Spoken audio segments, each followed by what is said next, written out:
Buenas, ¿cómo vamos? ¿Cómo está la humedad hoy, papu? Bueno, acá de nuevo. Vamos a ubicar un poco así esto, para entender. Bien, ahí va. Hola César, un gusto. Hola Pablo, ¿cómo va? Acabo de hablar con los dos.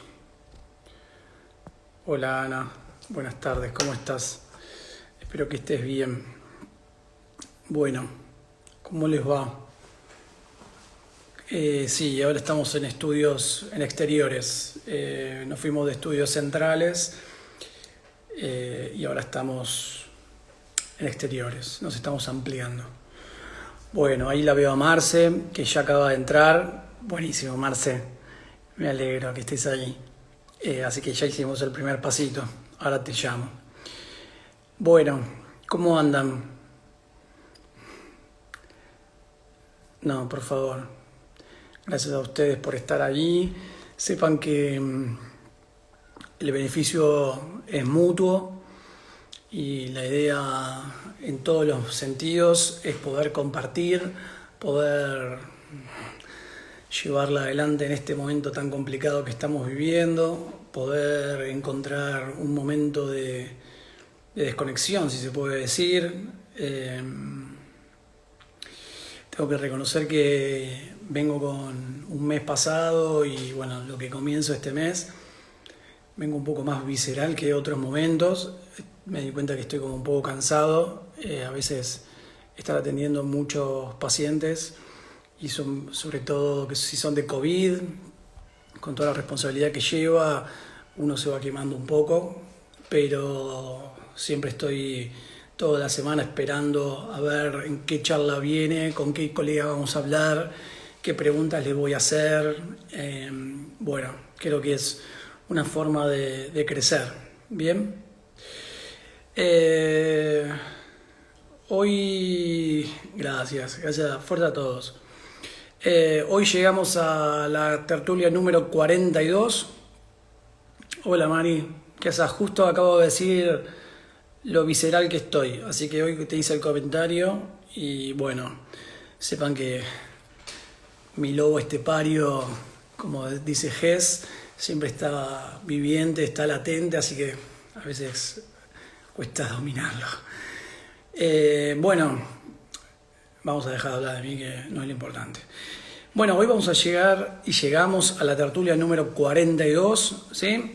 Hoy vamos a estar hablando con una de esas amigas que me fue dando todos estos años de cursos que fui llevando adelante, una amiga que hice en México, ¿sí? Que feliz de haberla conocido, una persona que sabe mucho, una persona extremadamente amable, el cual vivió muchísimos años acá en la Argentina, es uruguaya, pero vive en México. Ahora nos va a contar un poquito cómo es, pero ella se siente mexicana a full, su familia de México, y la vamos a estar también felicitando porque hoy tiene que salir corriendo por la entrega de diplomas de una de sus hijas que se recibió. Así que bueno, nada, nos dio este espacio para que podamos charlar con ella.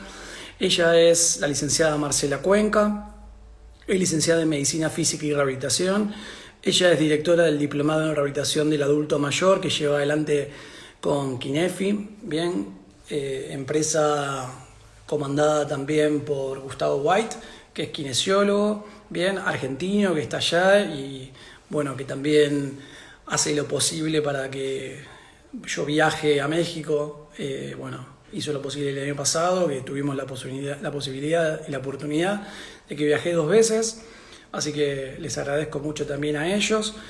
Y bueno, por suerte pude compartir mucho con Marce en estas veces que fui, y bueno, lo que podemos andar charlando cada vez que doy un curso, una charla, Marce está y siempre tiene una palabra de cariño, un mimo para conmigo, así que sabía del primer momento que le íbamos a estar sumando. Y bueno, nada, espero que la charla sea linda como las que nosotros llevamos adelante cada vez que tenemos la posibilidad y la oportunidad de charlar. Así que Acá lo voy a estar haciendo pasar.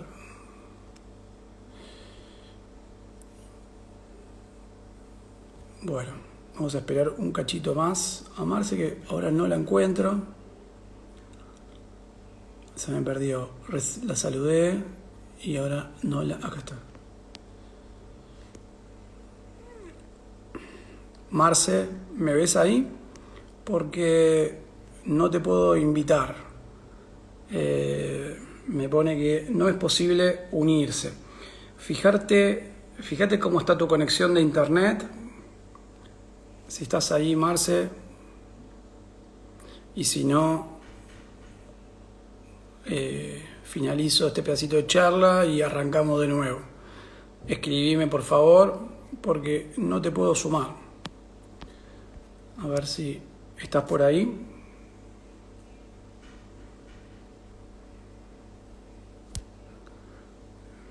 Bueno, Marce, decime si estás por ahí o hagamos a la inversa, mandame vos.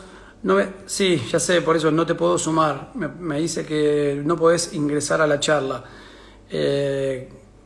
Fíjate si ves ahora no es posible unirse a la charla, ¿ves? Fíjate, Marce, si tenés buena conexión de internet y fíjate a ver si me podés mandar vos la solicitud a mí para poder participar, porque me es imposible. No te puedo sumar.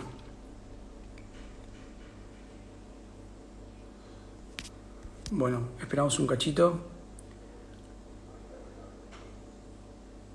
Fíjate si tenés señal, si tenés buena señal. Y fíjate en tu izquierda abajo hay dos caritas, una encima de la otra. Cliqué ahí y fíjate si vos podés mandarme a mí la invitación para poder charlar. Porque no te puedo sumar. Me pone que, es más, puedo sumarlos a todos. A ver qué estoy viendo. Ahí está. No, ahora no. Algo está pasando con tu conexión, Marce, porque recién me ponía que podía y ahora me pone que no puedo. Ahí está.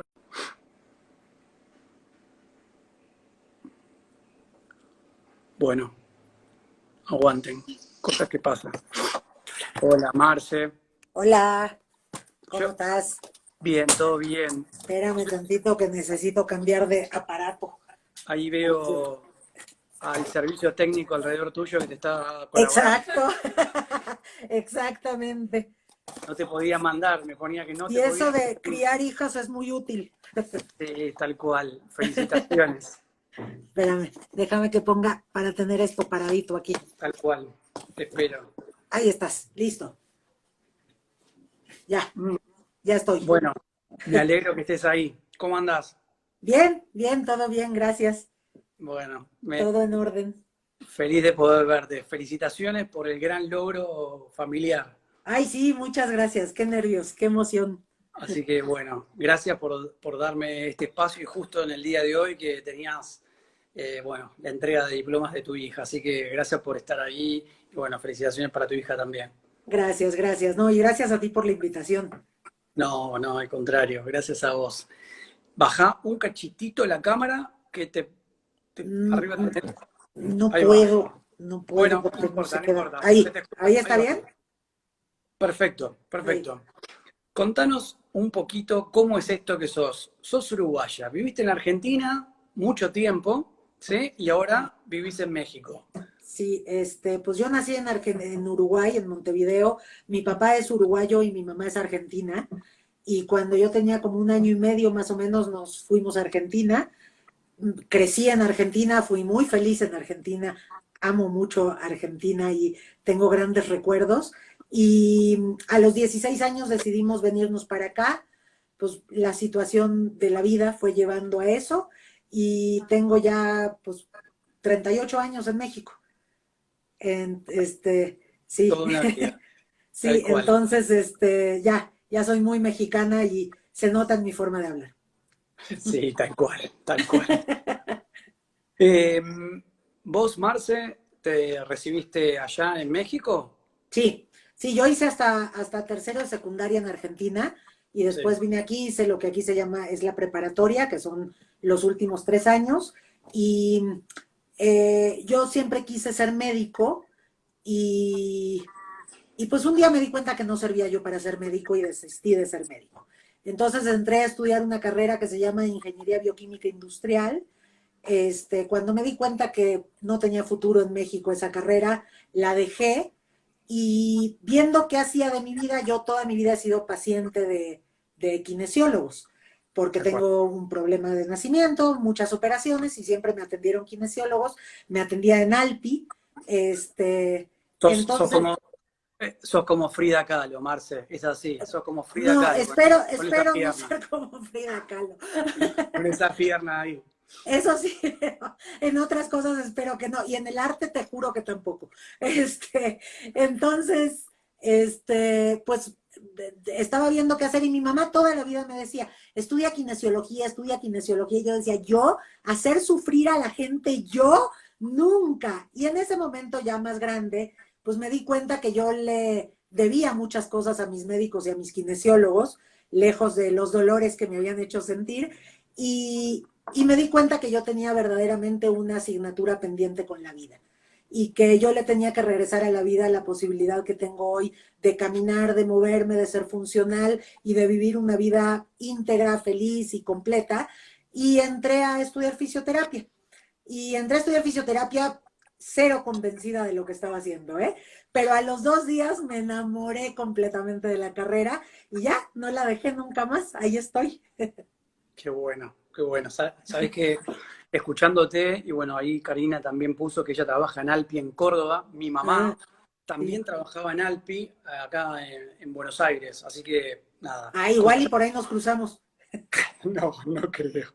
Pero dijiste Alpi y recordé que mi vieja había trabajado mucho tiempo cuando era joven.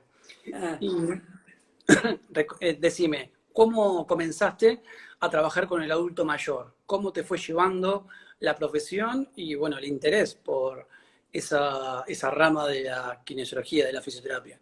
pues fueron también azares del destino, ¿eh? Yo creo que mi carrera profesional está marcada por puros cosas casualidades que no tenía yo pensadas. Yo cuando entré a estudiar fisioterapia decidí o pensaba que quería ser fisioterapeuta infantil, porque de hecho quería ser médico, quería ser pediatra y todo, a mí me encantan los niños. Y ya atendiendo niños durante mis prácticas profesionales, me di cuenta que en realidad los niños me encantan para jugar con ellos, pero que su dolor me causa un dolor muy particular y no lo sé manejar, no lo puedo manejar. Y entonces, bueno, empecé a atender pacientes sin saber muy bien qué quería hacer de la vida. Era un momento de la fisioterapia en México donde no había nada. O sea, no había especializaciones más que empezaba un neurodesarrollo en aquella época y nada más. No llegaban cursos a México, no había nada. Estaba verdaderamente en super pañales la fisioterapia. Y empecé a ver pacientes particulares, aparte de trabajar en una clínica.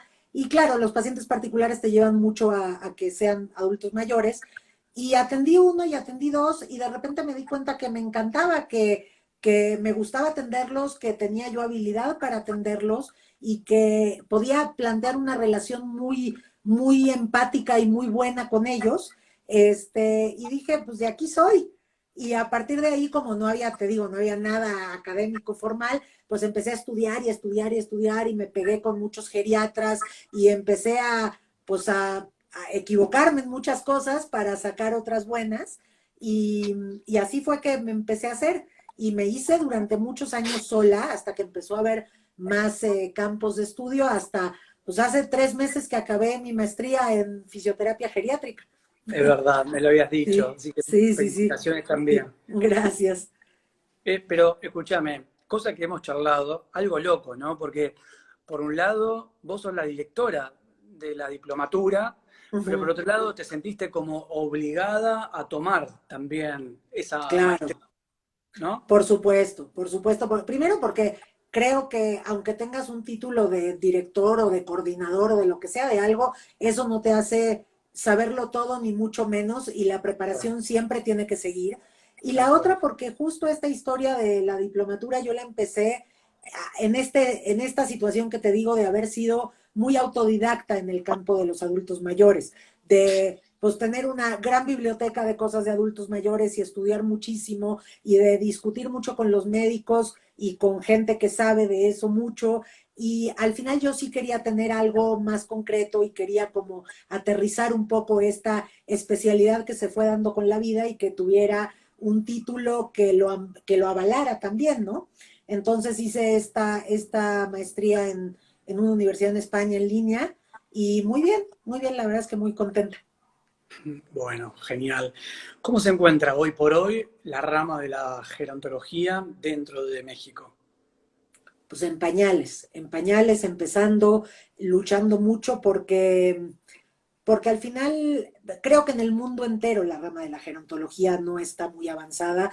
Quizás hay países europeos como España que por las necesidades muy particulares, su inversión de la pirámide poblacional, Tal tienen cual. la necesidad imperiosa de Tal- desarrollar esta área y muy, muy rápido aparte. Entonces ellos están muy avanzados, pero aquí no, aquí creo que lo estamos haciendo poco a poco. Creo que hay muchas complicaciones socioeconómicas que impiden que las cosas también se hagan de una manera mucho más formal.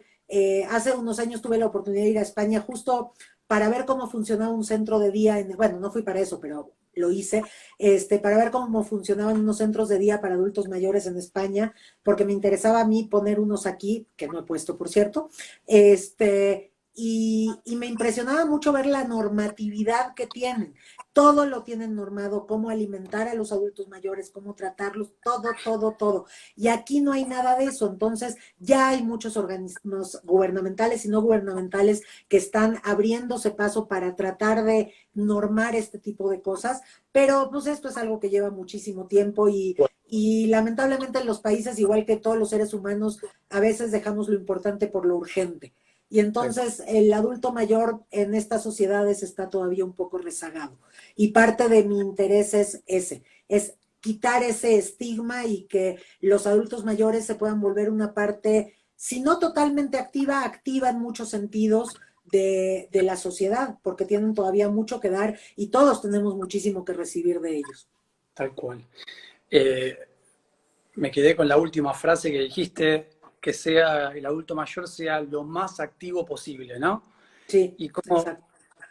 nosotros, teniendo en base al equilibrio y por lo tanto al movimiento, ¿no? Tenemos que estar estimulándolo y potenciando todo el tiempo ese movimiento Todo del el adulto tiempo. mayor, que a veces va como contraproducente, ¿no? Porque muchos le dicen al adulto mayor, quédate quietito para evitar que te caigas, pero hacer que eso se siga propagando en el tiempo colabora mucho más, ¿no? Para que Claro. ese adulto mayor tenga más probabilidad de Todos caerse. los problemas, claro, ¿no? Y la idea justo es el envejecimiento activo. Y el envejecimiento activo en todos los sentidos, ¿no? El envejecimiento activo no es solo activo en cuanto a la parte física, es el envejecimiento saludable, que todas las áreas de la vida del adulto mayor estén estimuladas y sigan usándose. Y bueno, nuestra área, la fisioterapia o la kinesiología, está directamente enfocada en el área del adulto mayor a moverlos y al moverlos aportas a mucho más que a solo la parte corporal, aportas a la parte cognitiva, aportas a la parte anímica, aportas a la parte social, entonces verdaderamente tienes un paciente que lo tratas como el ente biopsicosocial que es y afectas en todas sus áreas. El problema es que si tú a un adulto mayor le dices, ¿quieres moverte o no quieres moverte? Te va a decir, no, yo estoy bien viendo la televisión, gracias. Tal cual. Entonces lo que hay que hacer es encontrar ese gancho que lo saque de la televisión o del periódico o de lo que sea para que se empiece a mover, para que esto le guste y para que se empiece a sentir bien. En el momento que se empieza a sentir mejor, el gancho ya está cerrado y ya ahí puedes avanzar con mucha más soltura. Tal cual. Eh, lo otro que intenté como enganchar en todo esto, a ver, por ahí un poco acertado, por ahí un poco no, pero intentaba que no se quede enjaulado dentro del adulto mayor, era lo de la enfermedad de Parkinson, ¿no? Que en algún momento hemos hablado y que, bueno, a veces se sabe muchísimo de ella, pero se desconoce mucho más, ¿sí? Eh, en todo el curso, bueno, vos ya lo sabés, hay una parte que tiene que ver con gerontología o la parte destinada al adulto mayor, hoy por hoy a nivel mundial, Parkinson, la enfermedad de Parkinson es la segunda enfermedad, ¿no? Exacto, Después de lo que tiene que ver con el Alzheimer, en todo lo que tiene que ver con desde el punto de vista neurodegenerativo, ¿sí? exacto. Eh, ¿Cómo encarás o cuánta es la población que tenés dentro de los adultos mayores que vos tenés con este tipo de enfermedad? Mira, es muy variable. En este momento, por ejemplo, tengo 3 adultos mayores con Parkinson y una con un Parkinson Plus. Sí, Todos muy, bueno, la del Parkinson Plus, ¿no? Los otros, los 3 de Parkinson muy controlados, pero hay épocas que de repente no tengo ninguno y hay épocas que tengo más. tal cual. En general siempre hay alguno, muy raro que no tenga ninguno. Y obviamente es un reto, y es un reto por lo que se sabe, pero mucho más por lo que se desconoce. Tal Y sobre cual. todo porque, bueno, en México sí hay un cierto desconocimiento de lo que la fisioterapia puede hacer. A veces están los que creen que solo con fisioterapia la libramos y a veces están los médicos que gracias a Dios son cada vez menos, que creen que solo con levodopa o carbodopa, cualquier medicamento la van a hacer. Y como lo comentábamos alguna vez, creo que justo este es el mejor ejemplo de lo que es un equipo interdisciplinario y lo que debe ser un equipo interdisciplinario. Obviamente un equipo interdisciplinario siempre tiene que tener un líder y en este caso muy particular creo que lo atinado es que sea el neurólogo o el geriatra o el médico de cabecera de este paciente, de preferencia el neurólogo, pero creo que todos los demás tenemos una función muy, muy, muy importante, porque justo la afectación del paciente con Parkinson es una afectación multifactorial. O sea, Tal cual. tienen afectaciones en todos los sistemas y entonces deben ser atendidos de todos ellos. Entonces, bueno, cuando conseguimos formar este equipo interdisciplinario y empezar a atender un paciente desde etapas primarias, las diferencias y los beneficios que se ven en el paciente son extraordinarios. Tal cual. Por ahí voy a hacerte una consulta que creo que este es un buen momento para hacerla. Es una pregunta que, bueno, hace mucho tiempo que voy juntando siempre material en cuanto a Parkinson y el adulto mayor, que es verdad, la mayoría de lo que conseguí de adulto mayor, cuando fui formando e incluyéndolo para el curso, la mayoría era de español, la mayoría encontré después también de Italia, ¿sí? Dos países que tienen un gran número, ¿no?, de adultos mayores Uh -huh. y que, bueno, en algún momento hasta hicieron tambalear su economía por esa paridad que tienen entre que uno aporta, uno no aporta, pero bueno, no importa, teníamos que meter en algo sociopolítico. Y siempre que pienso en Parkinson y encuentro Parkinson como enfermedad, ¿bien? Uh -huh. Y siempre creo, si me vas a saber corregir, si va más allá de una enfermedad o podemos hablar de como un síndrome de Parkinson. ¿Cómo lo ves? Porque al no saber cuál es la característica principal de dónde comienza esa enfermedad, ¿sí? ¿Cómo sabemos cuál es la piedra por la que comenzó toda esta patología? Pues en realidad, mira, hoy en día se está totalmente claro que se menciona como enfermedad de Parkinson. Sí, sí, bueno, Cuando yo estudié en el Pleistoceno, era síndrome de Parkinson. por eso, por eso. Sí, y se cambió el nombre pues porque no se le encontraron características de síndrome, porque de alguna manera no incluye diferentes enfermedades dentro de sí misma.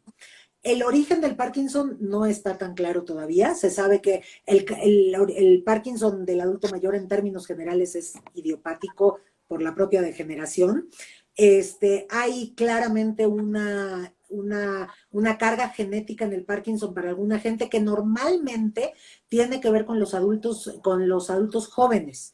Sí, Gente que le da por debajo de los 45 años o entre los 45 y los 50, se supone que hay una carga genética mayor. Sí se han detectado mutaciones genéticas que están muy bien establecidas, muy estudiadas y muy claras. Y hay familias completas con Parkinson, lo cual también favorece el pensamiento de la carga genética. Por tal otra cual. parte, hay otro tipo de causas que no se podrían llamar causas propiamente, pero sí de factores como predisponentes. Por ejemplo, los plaguicidas. los plaguicidas, sobre todo algunos muy específicos, hoy en día está muy claro algunos que tienen relación con el Parkinson. En cambio, hay otras cosas como que antes se pensaba, por ejemplo, que el cigarro también tenía relación con que haya Parkinson, y hoy hay muchos autores que hablan de la neuroprotección que el cigarro ofrece, que la nicotina ofrece al Iba a decir, Parkinson, lo cual me parece horrible. Yo que no fumo me parece espantoso, pero bueno, bueno, ni modo. Qué bueno por los encon- fumadores. encontremos el lado positivo. De Parkinson no Exacto, se van a morir. exacto. No necesitan el Parkinson. No, tal cual. Igual que, Eh, por ejemplo, el ejercicio terapéutico, el ejercicio físico, perdón, también es un neuroprotector. Entonces, tal- eso también ayuda. Entonces, bueno, hay como las dos caras de la moneda en esto de provocar el Parkinson, pero se sabe realmente muy poco de eso. Tal cual. Bueno, acá Sabri te hizo una pregunta que me la voy a guardar y te la voy a estar haciendo en un ratito cuando lleguemos a hablar un poco del abordaje. Ok. Con tus pacientes, con tus pacientes, generalmente, ¿cuáles son las primeras manifestaciones que vos ves en un paciente, valga la redundancia, y que te presenta esta enfermedad? ¿Cuáles son esas primeras manifestaciones? Vos decís, este paciente casi seguro que es un Parkinson y lo voy a tener que abordar como un paciente con Parkinson. Mira, en general a mí los pacientes me llegan ya con el diagnóstico, Ah, pero muchos llegan con diagnósticos erróneos, porque el diagnóstico de Parkinson, como es básicamente clínico, digo, hoy en día hay mucha neuroimagen que se hace, pero el diagnóstico real es clínico. Entonces, primero, a veces sí hay mucha confusión, de la misma manera que hay muchos, el 24% de las pacientes que están diagnosticados con Parkinson, cuando mueren y se hace un estudio post-mortem de esos cerebros, se ha visto que no son Parkinson y que no fueron Parkinson nunca, y que tenían otro tipo de neurodegeneraciones, normalmente Alzheimer. tal. Creo que, Entonces, creo que perdón, esa es la primera, creo que esa muchas veces es como la primera gran diferenciación, ¿no? sí, Diferenciar sí, sí, entre sí, un Parkinson o Alzheimer. sí, y de hecho el Alzheimer es la primera neurodegenerativa y el Tal, Parkinson la segunda. Entonces, sí tal hay, cual. el diagnóstico diferencial es complicado, pero bueno, eso sí le toca a los médicos totalmente. Entonces, bueno, cuando me ha tocado estas situaciones de estar así que no saben muy bien qué onda, hay determinados datos que tienen que ver sobre todo con la lentitud del movimiento, que es de los primeros síntomas que aparece, la bradicinesia, la que te empieza a llevar a eso. Y a veces, no frecuentemente, pero sí me ha pasado, la parte cognitiva. Empiezan a haber determinados cambios en la parte cognitiva que junto con la parte motora te lleva a pensar que puede ser algún o Parkinson o algún parkinsonismo. Sí, Que eso, por ejemplo, fue lo que nos pasó con la paciente con Parkinson Plus. ah, Esta paciente que te digo que es bastante complicado el caso, y bueno, empezamos una terapia, primero le habían dicho algo así como que tenía divorciados los hemisferios cerebrales, que me pareció un diagnóstico poco profesional, pero bueno, yo la mandé con un, por ahí habían ido antes al abogado o al juez, andás a saber. exactamente, la mandamos con un neurólogo y el neurólogo le encontró que tenía varios pequeños infartos en ambos hemisferios, y entonces por eso no sonaba raro que tuviera problemas de un lado y del otro, pero mucho más marcado de un lado que del otro. Yo a esta paciente, por cuestiones de horarios, la dejé de ver como 2 años, pero siempre me mantuve en contacto con ella, y hace como 6 meses me habló y me dijo que le habían dicho que tenía Alzheimer. Le pedí que volviera a ver al mismo neurólogo que no lo había visto por motivos que no importan, y resultó que al final lo que tenía era una degeneración corticobasal, Claro. que ya ahora sí está totalmente diagnosticada, y que tiene toda la expresión del Parkinson en cuestión motora, pero es una enfermedad que no responde a la levodopa como todos los Parkinson Plus. Claro, tal cual. ¿Cuáles son las estructuras que vos creés que más se ven afectadas para llevar adelante un proceso parkinsoniano? Eh, en, A nivel central, ¿no? Obviamente. a nivel central, pues claramente el origen es en los ganglios basales. en una disrupción del sistema de control motor. Yo normalmente tiendo a explicarles a mis alumnos a decirles a mis alumnos que si uno entiende el control motor normal, es mucho más sencillo entrar a una patología como estas y saber cómo qué hacer. Porque si nosotros entendemos cuál es la función de los ganglios basales en el control motor normal, y la función de los ganglios basales es el inicio y el mantenimiento del movimiento, más la retroalimentación para un movimiento que tenga autonomía y precisión, más todo lo que tiene que ver con el tono muscular, y esto está afectado, se ve afectado por el Parkinson, porque no hay una formación de dopamina en la sustancia negra. Entonces, pues ahí es donde está el error, y por eso la incoordinación, y por eso vienen todos los procesos que vienen, y por eso es un movimiento, una enfermedad con características básicamente hipocinéticas, aunque de repente puede tener reacciones hipercinéticas que en general tienen que ver con el medicamento. Tal cual. Entonces, claramente son los ganglios basales, pero de ahí, como todo esto está interconectado, pues hay una afectación en muchas áreas. Tal cual. No se queda solo en los ganglios. Obviamente. Una pregunta que me hicieron hoy en el transcurso del día era: ¿con qué otras patologías disociás cuando tenés que llegar a abordar a este paciente para llegar realmente a decir, bueno, esto es un Parkinson? ¿Sí? ¿Con qué otra patología vas diferenciándolas? Ya hicimos la diferenciación obviamente con la Alzheimer, pero ¿con qué otra patología de movimientos asociados vos decís, bueno, con esta patología tengo que estar diferenciándolo? En general con los demás parkinsonismos.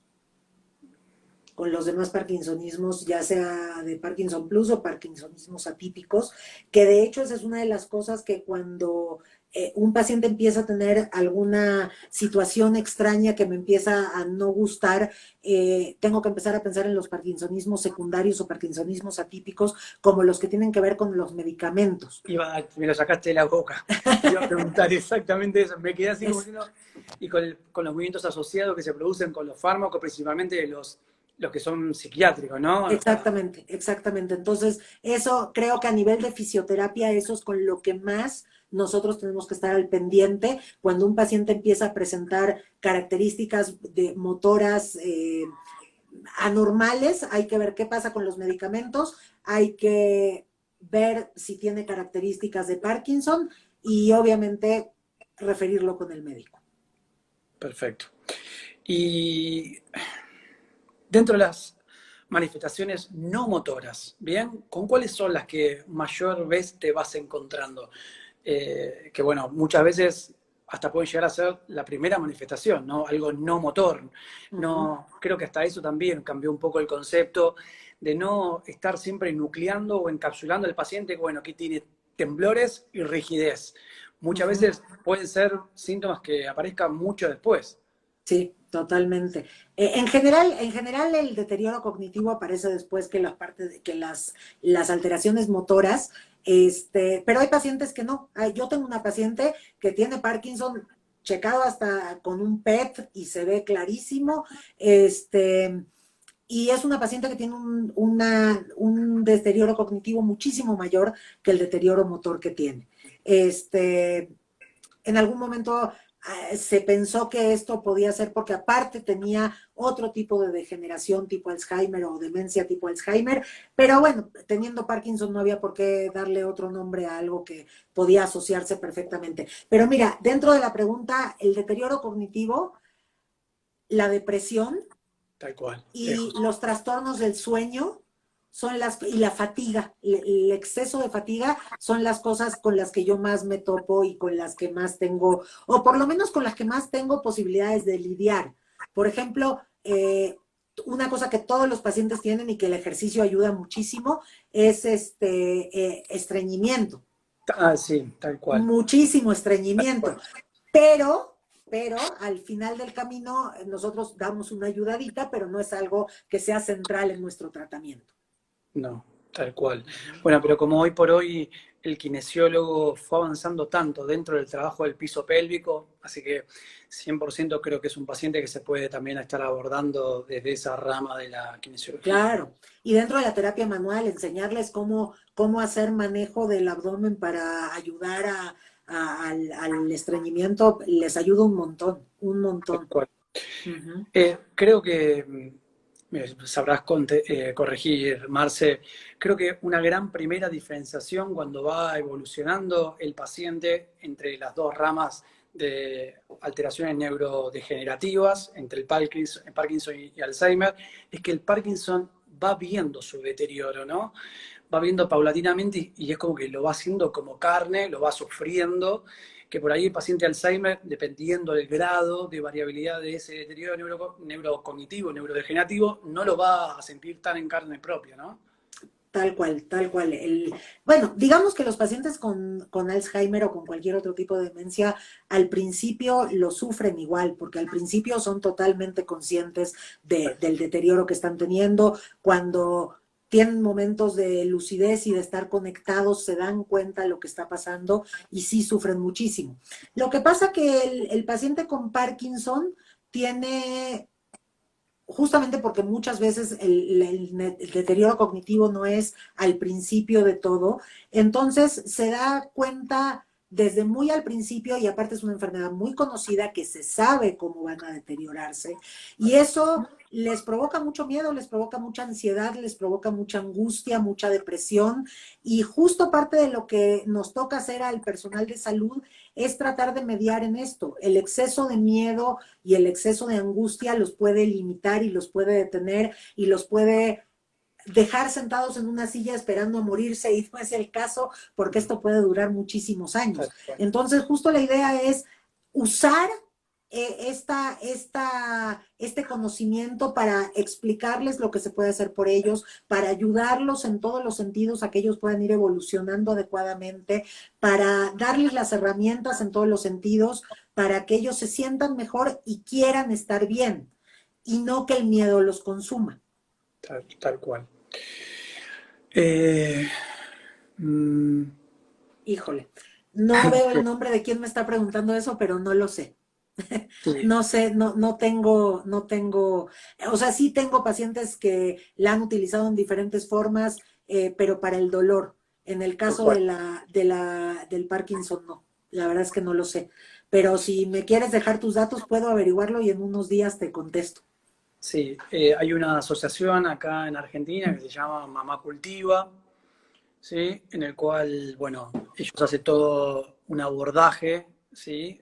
Muy serio en el consumo del cannabis, dado que estas mamás tienen chiquitos con alteraciones neurodegenerativas, muchos de ellos, en el cual, bueno, van haciendo toda una intervención para el consumo del cannabis.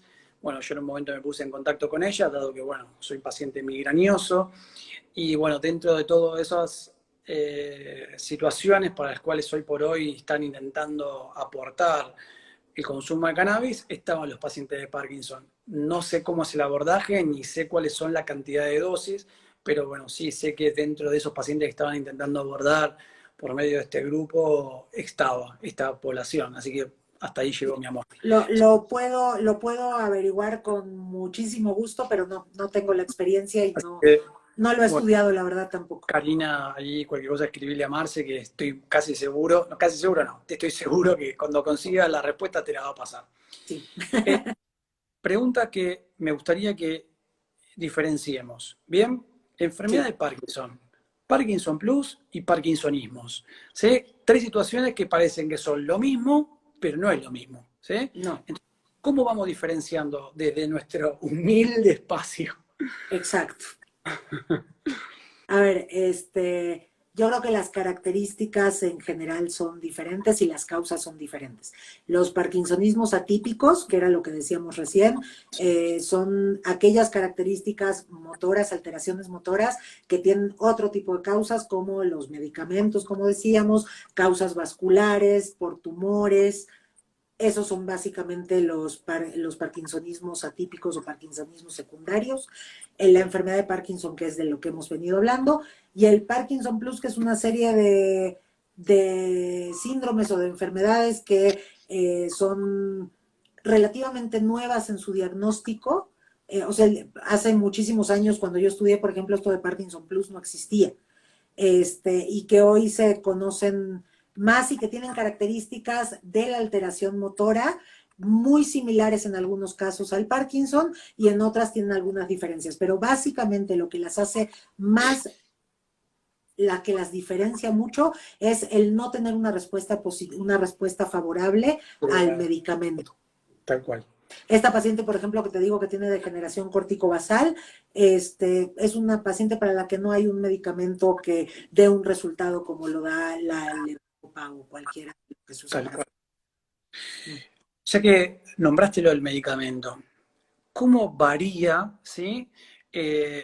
La presentación del paciente a la rehabilitación dependiendo, ¿sí? A ver si me puedo llegar a expresar bien, dependiendo cuán cerca o cuán lejos está de su dosis de dopamina en ese momento que interviene en la sesión?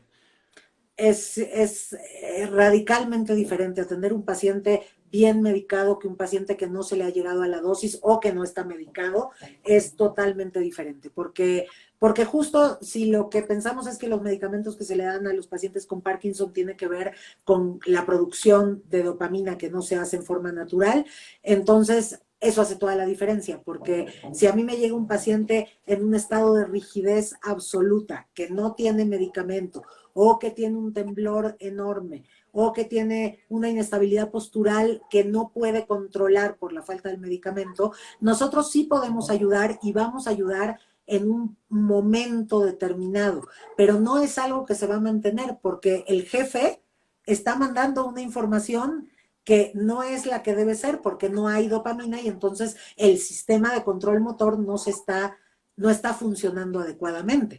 Entonces, por más que nosotros hagamos, vamos a ayudar un poquito, pero no vamos a conseguir la funcionalidad que nosotros queremos en un paciente con Parkinson y que sí se puede conseguir perfectamente bien cuando es un paciente bien medicado.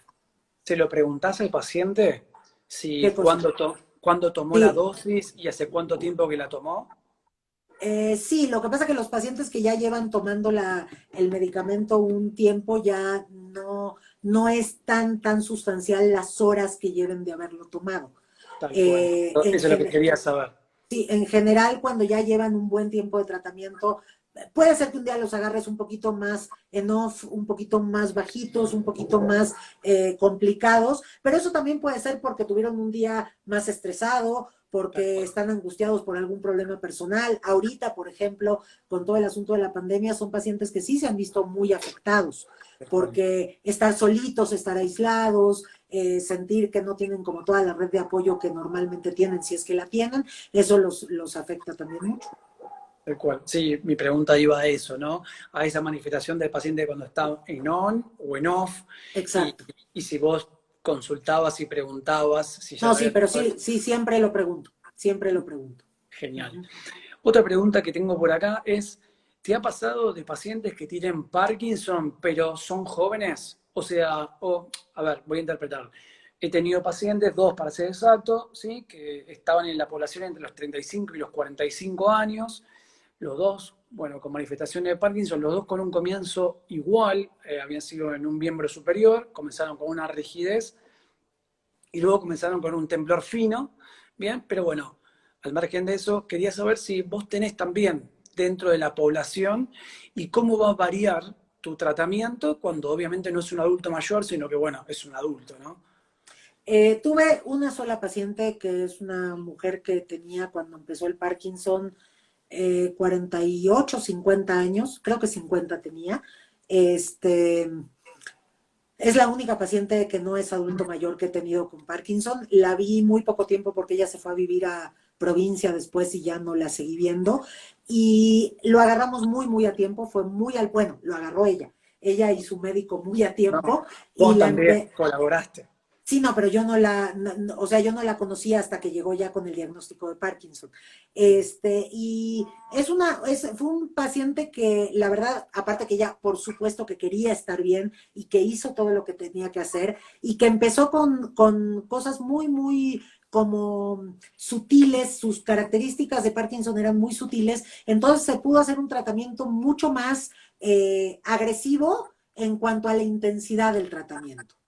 Y, y entonces funcionó muy bien. Sí fue de una intensidad bastante fuerte el tratamiento al principio.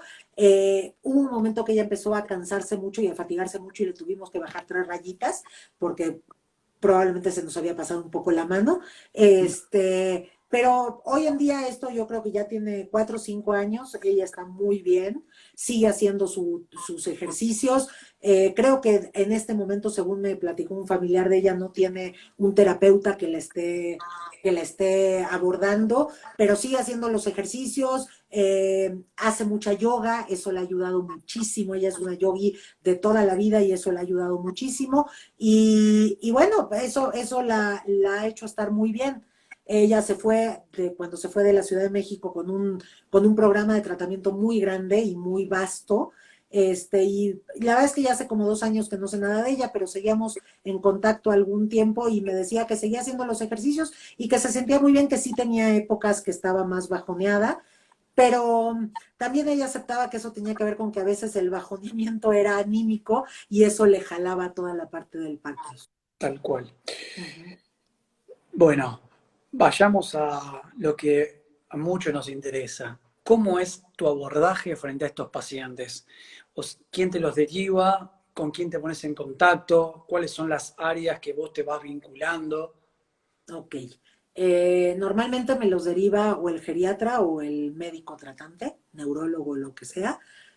Muchos llegan que es el primo del amigo, del tío, del sobrino, y entonces a esos o yo los mando con el médico o yo me pongo en contacto con el médico, por lo que te digo que sí considero esencial estar en contacto con todo el equipo.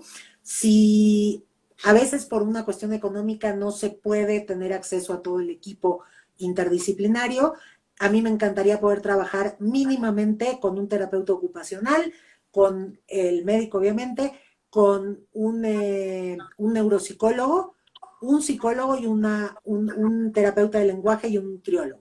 Eso sería como lo ideal. Dependiendo del caso y cuando no pueden tener acceso a todo eso, lo que hago es escoger el que considero más necesario o el que el médico y yo consideramos más necesario.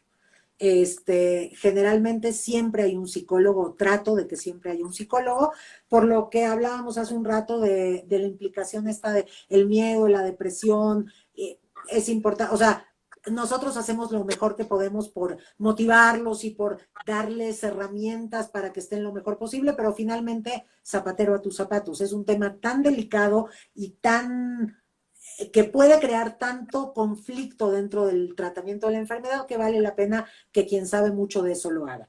Y Tal la cual. otra persona con la que siempre me encantaría trabajar es con un neuropsicólogo, para la parte cognitiva. No sé cómo sea en Argentina, pero en México no hay tantos neuropsicólogos dedicados a adultos mayores, en general están más dedicados a la parte de niños.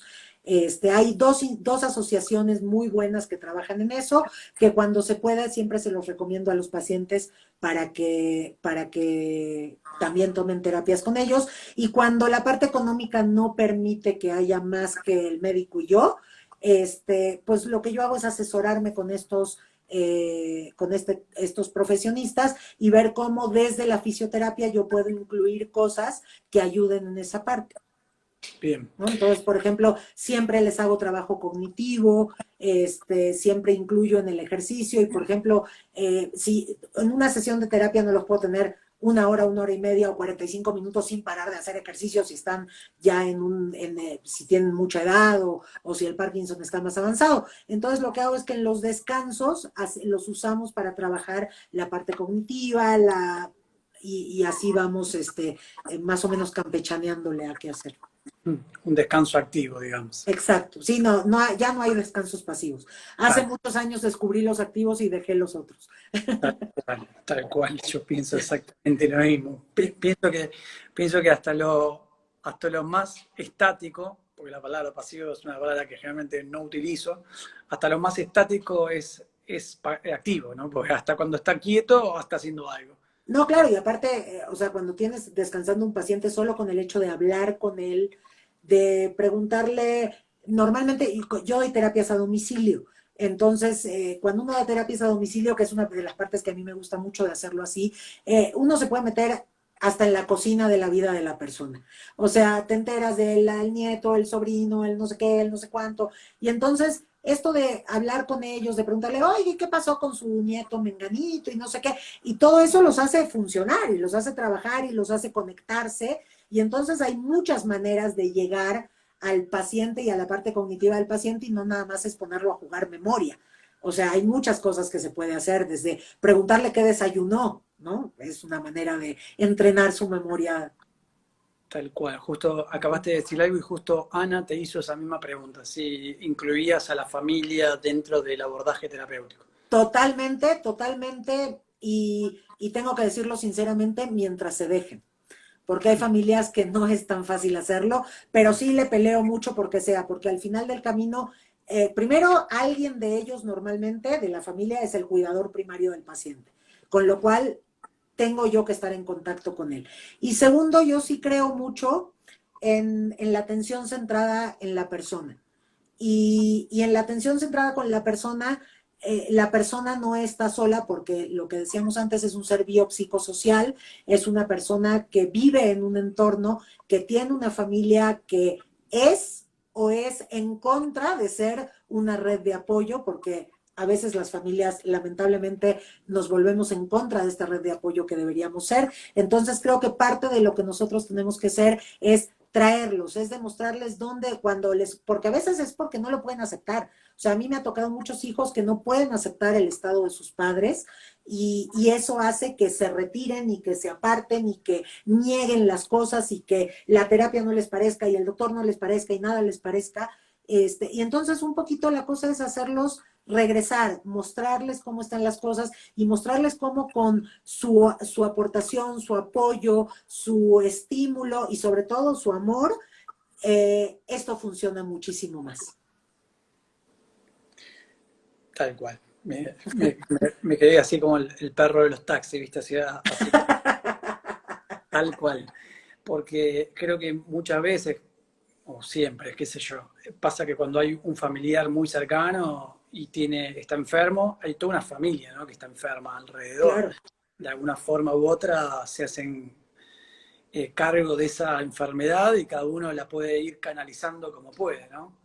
claro, claro. Lo otro que te preguntaron por allá arriba y no me olvidé de la pregunta que te habían hecho, era si cuando vos haces el abordaje motor barra respiratorio, barra de ABD, ¿sí?, de actividades propias de la vida diaria, Sí. ¿cómo vas incorporando el trabajo neurocognitivo en todo ese gran espectro de todo el gran trabajo que hay para hacer con un paciente con Parkinson? Ok, yo creo que yo aprendí ya hace mucho tiempo que, fíjate, yo era de esas terapeutas, quizás por esto de ser un poco antigua, que yo decía, yo neurología, nada. O sea, a mí, en serio, nada más no me entra la neurología. Por la situación esta que comentaba yo, que tengo un problema de nacimiento en una pierna, yo, por ejemplo, pacientes espásticos no puedo atender porque no tengo la capacidad física de trabajarlos. Entonces, la verdad es que cuando empecé a atender a adultos mayores y me empezaron a llegar pacientes con Parkinson, reconocí que era un abordaje totalmente diferente y que era algo que yo sí podía hacer con mucha más facilidad y fue cuando me empecé a meter en esta parte. Pero yo antes, que siempre decía que yo nada de neuro, que yo pura ortopedia y de ahí no me sacaban, y después me di cuenta que no hay nada de neurología, que la neurología está incluida en todos nosotros, Claro, igual que el sistema cognitivo. Entonces, tal cual. incluso en los pacientes que tienen problemas de tipo reumatológico, de tipo ortopédico, mis pacientes con artritis, con artrosis, como todos son adultos mayores y algunos muy, muy, muy mayores, entonces la parte cognitiva siempre la tengo incluida, Tal cual. siempre. Y la incluyo de diferentes maneras. Una es incluirla en el propio ejercicio. Entonces, por ejemplo, en un abordaje típico de Parkinson, digamos que tenemos que trabajar diferentes áreas. Entonces, tenemos que trabajar, primero yo trabajo mucho la parte postural. Bueno, primero trabajo obviamente toda la parte sensitiva para la rigidez y todo lo demás, toda la estimulación sensorial. Trabajo mucho la parte postural, porque obviamente desde la parte postural y el riesgo de caída de estar aquí agachado Tal hasta cual. la percepción del mundo que te rodea cambia radicalmente cuando tú estás en esta postura y tienes que levantar así la cabeza cual tortuga ninja para ver lo que pasa enfrente tuyo, Por ¿sí? eso me puse la remera de la Tortuga Ninja hoy. Exacto, yo sabía que era por eso. Entonces, cuando, cuando yo puedo enderezar al paciente, la percepción que él tiene del mundo que lo rodea y de sí mismo en el mundo es totalmente diferente y entonces lo puedes trabajar distinto. Entonces, desde ahí, cuando tú empiezas a trabajar, por ejemplo, algo importantísimo de trabajo en los pacientes con Parkinson es la rotación. La rotación axial es importantísima porque la tienen sumamente disminuida. Entonces, en lugar de decirle, nada más vamos a hacer rotaciones, si usted voltea a ver para allá y voltea a ver para allá, que quizás es lo que yo hacía hace 20 años, hoy es, te pongo una pelota azul, te pongo una pelota roja, y tócame con la mano derecha la pelota azul, con la mano izquierda la pelota roja, y ahora cambia la pelota roja con la mano izquierda y voy cambiando los estímulos. Lo que hemos platicado tú y yo muchísimas veces de la luz de minero que amo porque la uso para todo, que ya sea que la ponga en el abdomen o en la cabeza, y entonces pedirle que vaya recorriendo colores, números, letras, todo esto para que vaya teniendo una retroalimentación él desde su parte cognitiva de cuál es la posición. Entonces, mi paciente que está así, si yo le digo, ok, vamos a iluminar, ¿qué color estás iluminando desde aquí? Y te dice el verde. Le dije, ok, necesito que llegues al amarillo. Entonces el paciente se va enderezando. Ok, ya estás en el amarillo. Entonces, Tal cual. siéntete, siente dónde están tus pies, siente Tal dónde cual. está tu pelvis, siente dónde está tu espalda, cómo está tu cuello, y vamos a bajar otra vez y sube de regreso. Y Tal cual. eso, abrimos los ojos, cerramos los ojos y vamos, va él teniendo una conciencia corporal que la edad muchas veces y las enfermedades te van haciendo perder. Y amén de que la mayoría de nosotros tristemente estamos totalmente desconectados de nuestro cuerpo. Tal cual. Tengo paréntesis, tengo que llegar a decir que la luz de minero que yo tengo, que utilizo yo con mis pacientes, tanto con luz como sin luz, tanto para hacer el movimiento de la cabeza como para que haga una fijación, esa luz de minero la compré con vos, vos me Exacto, llevaste a comprarla y me dijiste, exacto. comprar esta, llévate esta, así que bueno, yo la sigo teniendo, la sigo usando y es verdad, hago muchos trabajos con esa luz de minero que me ayuda muchísimo, con ojos cerrados, ojos abiertos, con luz o sin luz, es algo que lo trabajo mucho y sí creo exactamente igual que vos, que es muy difícil decir, no hago neurocognitivo. ¿Sí? No, no, no, no. No es que hoy por hoy está en boga porque es una palabra nueva, sino que creo que se usa de que el mundo es mundo, sino que simplemente por ahí no se le ponía un nombre y apellido, ¿no? Claro, no, y aparte, mira, si nosotros pensamos que en fisioterapia en general, pero en los adultos mayores muy particularmente, el, el, el fin último siempre es la reeducación funcional y siempre es, o no la reeducación, la funcionalidad del paciente, o mantenerla o reeducarla, pero siempre es eso. La parte cognitiva no se puede perder porque en esta funcionalidad tiene que estar incorporado el paciente. Y el paciente, por ejemplo, si yo le voy a ayudar a que mi paciente con Parkinson pueda comer solito, no es solamente una cuestión biomecánica en la que yo destrozo un movimiento para poder reeducárselo. Es destrozar el movimiento desde la parte biomecánica, pero hacer conciencia desde la parte Tal neurocognitiva. cual, Marce, tal cual. Entonces tenemos que unir todas las áreas del saber y del conocimiento para poder llegar a esta funcionalidad. Yo siempre le digo a mis alumnos que en adultos mayores no existe hacer movimientos que no sirvan para nada. O sea, si yo voy a poner a mi paciente a hacer así y esto no le va a servir para nada, no sirve. O sea, todo aquello que mi paciente no pueda usar cuando sale de mi consulta, o más bien cuando yo me voy de su casa, es algo que no sirvió. Entonces, todo tiene que ir dirigido a algo que mi paciente va a seguir usando. Y en el momento que yo estoy haciendo eso, entonces lo estoy trabajando desde la parte cognitiva, porque le estoy creando conciencia, estoy haciendo un movimiento consciente, un movimiento inteligente que le va a servir para su vida cotidiana. Si no, no tiene ningún sentido hacerlo y yo no puedo gastar energía de un paciente adulto mayor que aparte tiene Parkinson en algo que no sirve para nada. La energía del adulto mayor con Parkinson es oro molido. Entonces Tal hay cual. que usarla estrictamente en lo que se necesite y nada más. Marce, tengo 30 segundos para despedirte. Me quedaron un par de preguntas ahí dando vueltas, así que por favor hágansela a Marcela directamente, que ella va a terminar contestándoles. Claro que Marce, sí.